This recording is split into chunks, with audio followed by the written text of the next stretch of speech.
Here's my reaction when I first saw the Rotten Tomatoes score for Suicide Squad.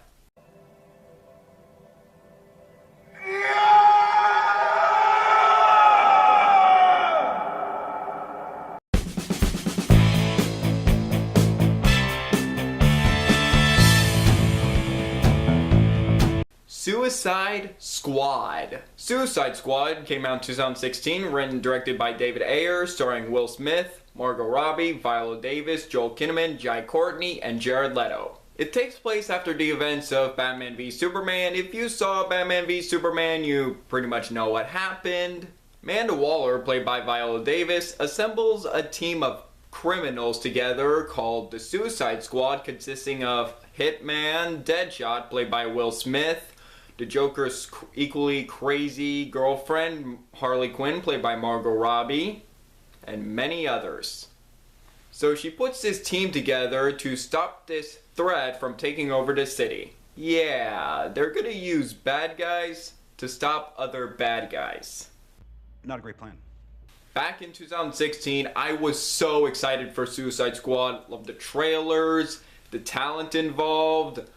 I really wanted this movie to be good. I was hoping this movie would be better than Batman v Superman. I really wanted this movie to be awesome. It had a lot to live up to.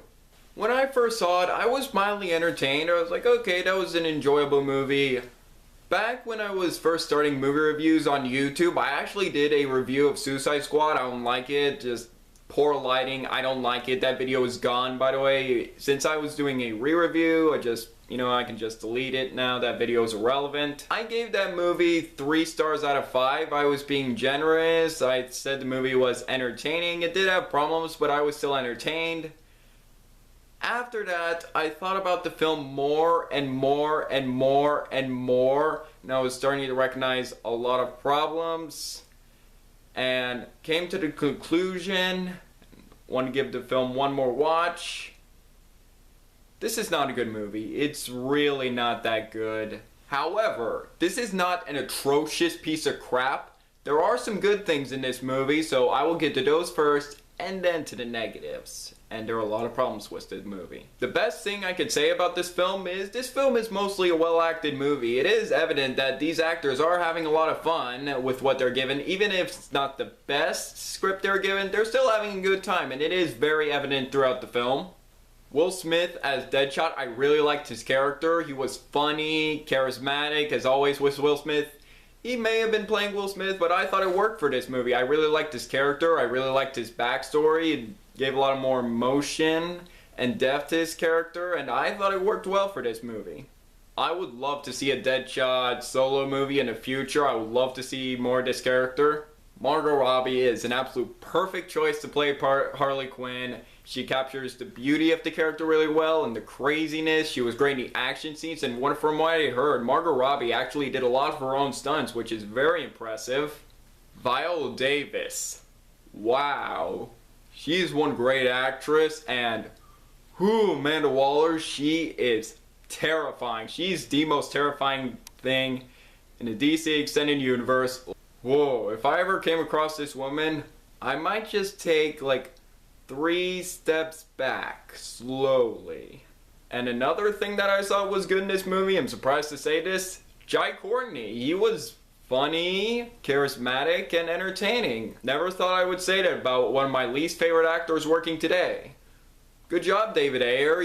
The movie may have not been that good, but at least you got a good performance from one of my least favorite actors working today, so good job, David Ayer. I'll give you that. Another character that I liked in this movie, I'm surprised not a lot of people are talking about this character, but I actually really liked this character, and that was El Diablo. I liked how this character was a pacifist, how he was reluctant to use his powers due to the harm he's caused in the past, and I actually really liked this character. I thought he was given the most heartfelt story in this movie, and I really liked this character.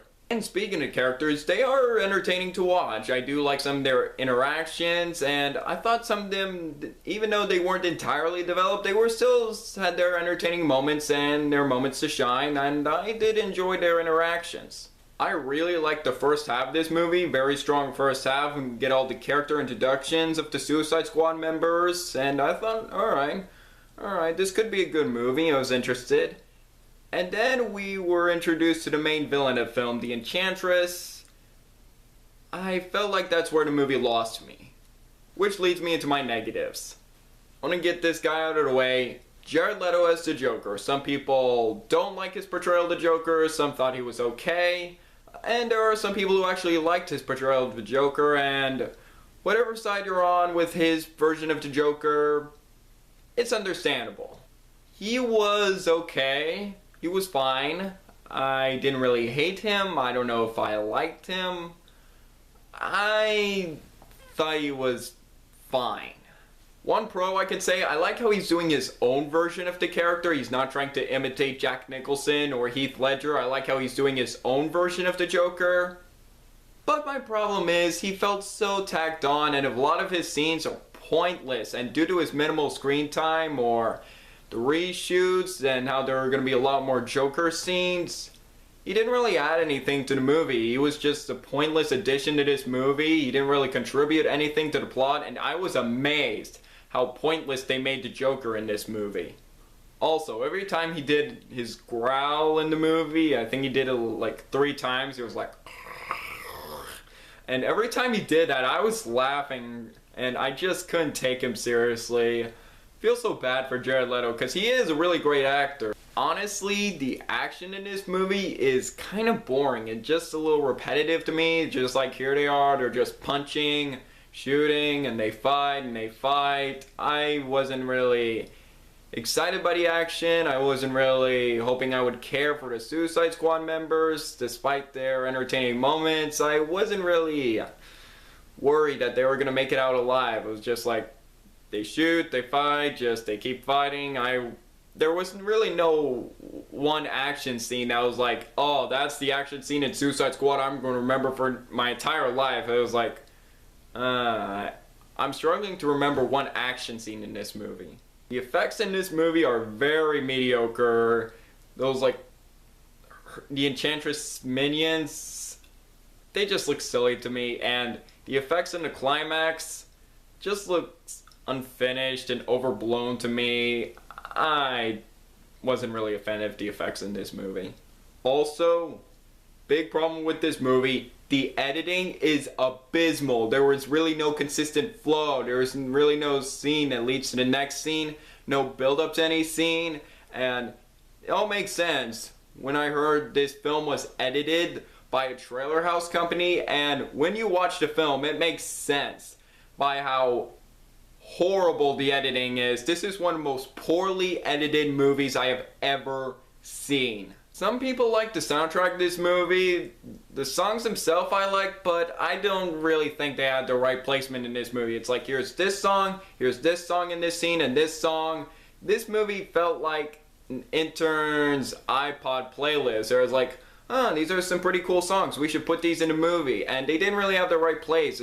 And every time a pop song came on, I was like, does this song really need to be there? Does this really fit the scene? Why is this in the movie? And the Suicide Squad members are so underdeveloped. Like, well, minus Deadshot, El Diablo, and maybe Amanda Waller, I really don't know a whole lot about the other Suicide Squad members. They like cut back to flashbacks of Harley Quinn, how she fell in love with the Joker. That could be a great movie on its own, but we just don't entirely know that much about Harley Quinn. They kind of just rush her backstory, and she's just this funny, crazy, cool character. There's not really that much to her character. Despite that I liked Margot Robbie in this movie, she really didn't have a lot of backstory. Even though Captain Boomerang was entertaining, he doesn't really have that much, other than just funny guy. We've got boomerangs, and that's it.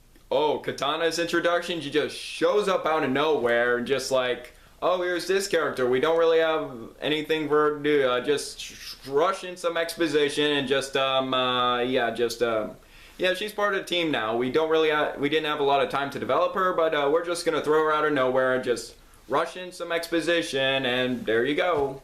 And if you've seen the movie, character of Slipknot, the man who could climb anything, I think we all can agree that speaks for itself. And my final flaw with this movie, The villain is goofy. Oh my god. This is one of the most laughable villains I have ever seen in a summer blockbuster. Oh my god. You know, some people hated Jesse Eisenberg's portrayal of Lex Luthor, but this is one of the silliest things I have ever seen in a DC movie, and I've seen Batman and Robin. Every time she did this, oh my god, it was some of the funniest, oh my god, unintentionally funny. It's like, oh my god. Really want me to take that seriously? No. In my opinion, this is the worst villain in the DC Extended Universe. Overall, I really wanted to like this movie. I really did. I really wanted this movie to be awesome. Really hope this would save the DC Extended Universe. And then a year later, Wonder Woman came out and saved it. But I was really hoping this movie would. It's disappointing, disjointed, sloppily edited, poorly written, just mess. I know this is a very divisive film, and if you're one of the people that like this movie, good for you. I actually know a lot of people that like this movie. Some people actually told me they actually did like this movie, so if you're one of them that enjoyed this movie, good for you. I respect your opinion, and there are some people that I know that thought the movie was okay, and there are some that hated it, like my brother, but this movie is a mess, and I really wish this was better than what we actually got. So overall, I'm going to give Suicide Squad 2 stars out of 5. It is worse than Batman v Superman. And if I was given the option, I would definitely watch Batman v Superman over this movie any day of the week. Just not a very good movie. Should have been so much better. And that is it. I am done with my DC Extended Universe movie reviews leading up to Justice League this Friday. Cannot wait to see that. Hopefully I'm going to go see that movie with an open mind, hoping to enjoy it. And I know Wonder Woman came out after this movie, and I did a review of Wonder Woman. It's on my main channel around when that movie came out. So if you want to know my thoughts on that movie, you can look for that review on a playlist I made of the DC Extended Universe movie reviews. You can look for it there. So what do you guys think of Suicide Squad? Do you agree? Disagree with me? Let me know below. Make sure to like this video, leave a comment, and subscribe if you're new here. It really means a lot. I'm Jack Benner, and look forward to another movie review.